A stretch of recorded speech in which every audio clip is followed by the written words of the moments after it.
Brahms was very famous while he was alive as a composer.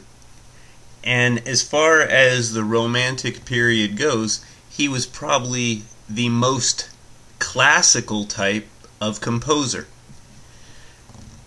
Now, what I mean by that is that Brahms was very, very strict about form, and he generally wrote absolute music. Everything was a lot more calculated than a lot of his contemporaries. He was not that original and trying to be that unique. He just wanted to write pretty music.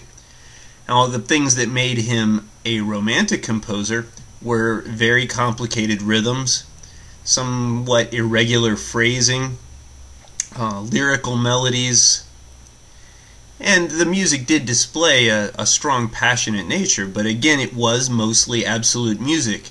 So what you thought of was a little more dependent on you and your personality and how you reacted to it.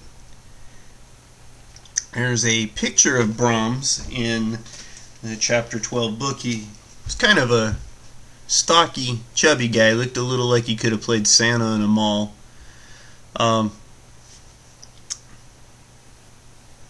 He also had quite a nice secondary career as a music critic. He was very critical of most romantic composers because he was so, for lack of a better term, anal retentive about classical form. So he was one of those guys at the time you either kind of loved or hated. Chopin's music, for the most part, very, very rubato, for lack of a better way of describing it.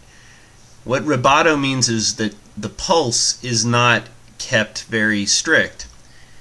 As a result, it's almost impossible to dance to rubato music, and there's no real, again, pulse to make your foot tap or you to feel motion. Now, some could argue Chopin just was not a guy who had a great time feel and he played this way, but it would seem more apparent this was what he intended, because technically Chopin was amazing, and most of his music requires skills that a typical average pianist who did not have very good time wouldn't be able to play anyway. Again, most of his compositions were written just for piano, piano sonatas, piano concertos, and what he is most known for, piano miniatures. Many, many, many, many, many miniatures.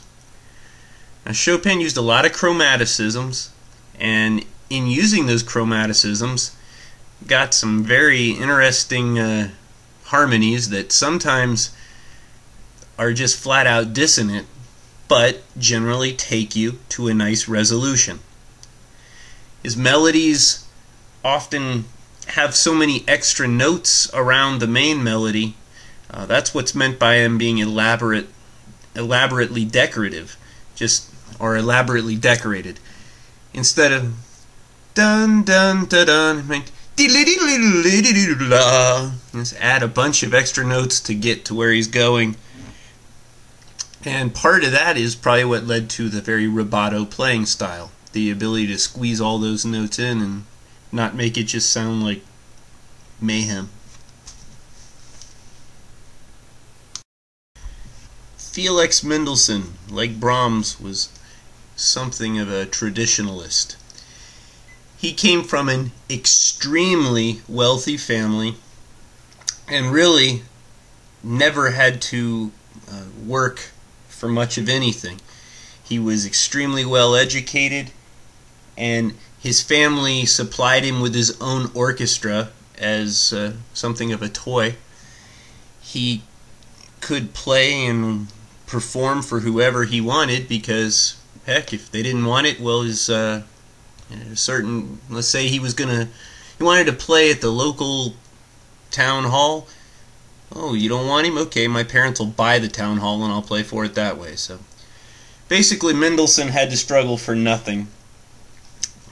And again, he was extremely well educated, and his music is extremely logical and follows form in more of a classical tradition. His music is, however, quite emotional and at times very sad. I don't know how else to say it. When you hear it, you feel a sadness in some of his music that is hard to explain in just verbal explanation. Hopefully when you hear some it'll make more sense.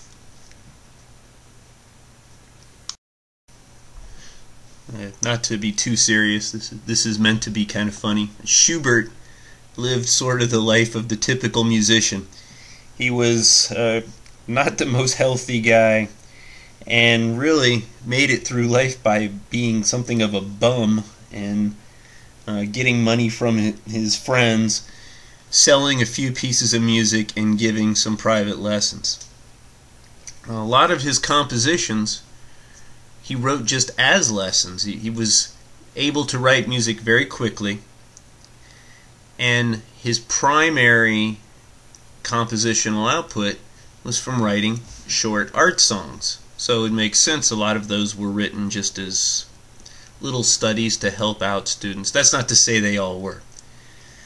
He also wrote symphonies, piano miniatures. He was a very competent composer, but he is best known for his more than 600 Lieder. Now, his music has a lot of variety. The melodies sound like someone who would be trying to write with a singer in mind. The harmonies often have a lot of interior motion, and they're quite interesting. The